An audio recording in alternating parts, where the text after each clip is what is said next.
Right now, see, we're on right We're now. Hello, everybody. Hey, what's up with the, what's up with We're the in the stuffed office, and Shaman and Yolanda Harper. I'm Yolanda. He's Shaman. We're the connected relationship, and so we're in the office, and Shaman's getting things set up, and I'm waiting. And this is one of the little dogs. This is your whoopee This you're is gonna hold? well. This is one of the little dog's toys that Right. is like just sitting around randomly. I don't know. It's probably got like years of dog slobber on it. A little bit. That's okay. Anyway. We have something to talk about today. Yeah. Something that's really applicable to every relationship Yeah. at some point or another. We want to talk a little bit about change. Mm-hmm. Because, like, if there's a constant in life, it's change, right? Unfortunately, yes. Yeah. It's, and it can be one of those things that creates a rub It can in a relationship. growth, like it's like you're just rolling along in your life, happy as a clam, and then there's a pandemic, Right? Or, whatever. Or, there's some different examples of change, right? So sometimes relationships have change in different phases of life, right? So newlyweds, and then sometimes there's a shift more of a focus on career and job building. Right. Sometimes when kids come along, that's another phase of life that brings a lot of change that can be unsettling in a relationship and kind of difficult to. I kind of call it balance, counterbalance, like the wave of life comes, and you're like, whoa, knocks you off. I think you say career. Yeah. Yeah, I mean, like, Well, even job in changes. career, there's job changes. Right. There's Title changes, responsibilities. responsibility changes at work and in your career and at home and in your relationship. And I mean, change is a constant. Your partners or yourself, growth. Right. We're One all- person can be like personally growing in a way, and the other person is not maybe at that moment, and then it flips where the other person's growing in a way and you're not, and you're like, what is changing here? And I mean, Moves clearly moving is a big change, a big life stressor. right. Health things, Oh my gosh, yeah. I mean, it's almost like this unending list of things that So many can different really. things. I mean, we could probably sit here for 20 minutes and just list all of them. examples. But the fact of the matter is change happens. And we don't like it. We don't like it, right? I mean, if you're like me, you're just like, dang, why we gotta go change Why everything? change things? why we gotta do this now? Why we gotta do that? Why we gotta change? I don't like change. Well, we don't like the uncertainty for sure. Right. And I think that's what it is. It's the uncertainty, the fear of what's going to happen now that things are changing. Yeah, what are right? things going to look like now? Right. Yeah. It's never comfortable. Oh, for real. But I mean, there's some things I think that we can see through that, right? Right. Well, and here's the thing: in the uncertainty of change, it can take a toll on your relationship. Yeah. I mean, I think anything that puts stress on your relationship Anything can that take a puts toll on your stress on you relationship. individually can definitely Absolutely, because I think just a byproduct of putting stress on you individually tends to be putting stress on the relationship, right? And change is like that. If my perception of change is not comfortable, then it's going to create strain on our relationship. So A starting point, though, is like we mentioned at the beginning, like change is a constant, right, and when we come to a place, I think, where we can remind ourselves, okay, yeah, this is part of life.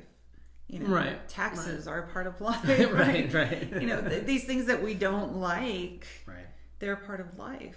Right. They're part of the human condition. They are part of being human in this world, right? I think it's important to kind of see that, like, rather than like offloading and beating your partner up and struggling through it all, we got to kind of take a breath and go, wow, everybody's just kind of doing the best they can. I think that generous assumption that we've talked about. Right. I think it's come up quite a few times in a lot of our videos lately. But, well, it's super important. It is. Well, it's a reminder that like our partner's doing the best they can, and like I'm doing the best I can. Like this is tough, and I'm doing the best I can. We got to give ourselves and each other credit.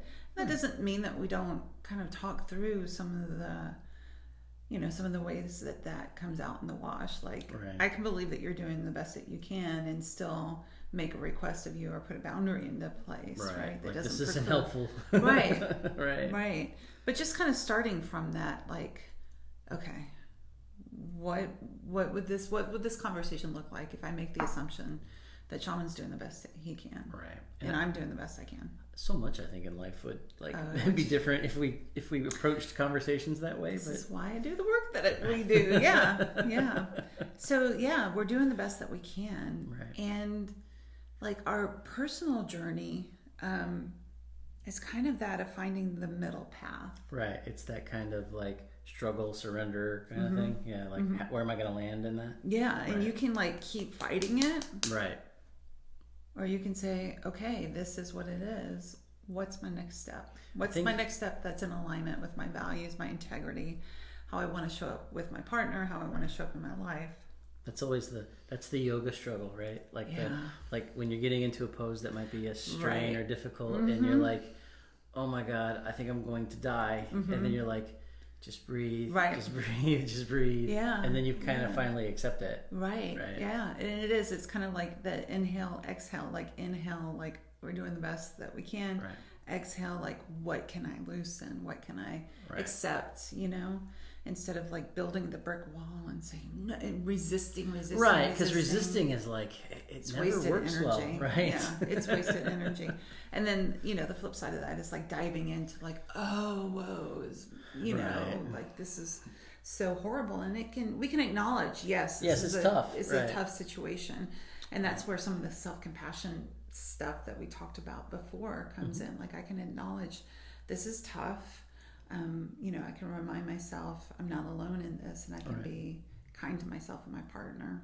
So then like grounding techniques through that, right? Like what are the things that bring you back to what your focus should be in your relationship, right? I think it's a combination of that individual grounding, like when my nervous system is out of whack, when it's like overstimulated, or I'm in a great state of fear, like I am not fit for human consumption. So what do I need to do to ground myself? Right. And then what is the grounding in the relationship? How do we connect? What have been solid ways that we have connected before in our relationship? And let's put those into place now, because that can bring some familiarity into an unfamiliar. Because even if the world's changing around you and you can't control that, it doesn't mean your relationship has to completely change with it. Right. What brought you together is what still brought you together. Right. And what keeps you together is what still keeps you together. Right. So, and those connections, that way that you have connected up until this point in your relationship, can be a way that you can continue to connect, even through the change. And I think I touched on a minute ago, but definitely the offloading on each other. Yeah, so the definition of offloading is kind of like that old example of, man, I've had a really rough day, so I'm going to come home and kick the dog. Right. Like my boss gave me crap. And, so I'm going to take it out on everybody around me. Yeah, and it's that unprocessed emotion kind of comes out sideways. Right. And the fear and the grief and the uncertainty that goes along with change. If we don't do our work to work on that. Oh, we don't do our work to work on it? On it. It's work. Right. And putting in the work's hard. I mean, it is. But it's necessary. It's like, you got to do it, man. Yeah. It's like, and otherwise you damage. I mean, this is where the relationship can be like damaged. Right. Because it's vulnerable at this moment, right? Like when everything's in flux and you're offloading and you're doing terrible things to each other and you're not really grounded in what is important, your relationship. This is where you say stupid things or do stupid things or act stupid ways, that really cause damage. Yeah. And this is where you and your partner can have this understanding of like, am I offloading? Right? Am I taking this out on my partner? Right. And then on the receiving end, I can say, hey, what's going on? That's not cool. Right. Like I get there's something going on. Talk to me about that. Right. But what just came out, that's not okay. Right. And we can put that loving boundary into place. It's going to help preserve the relationship, even through change. Well, and I think it's safe to say, if you're living in this day and age, you are living in constant change. A little bit, right? A little bit. We've seen a lot of change just over the last year.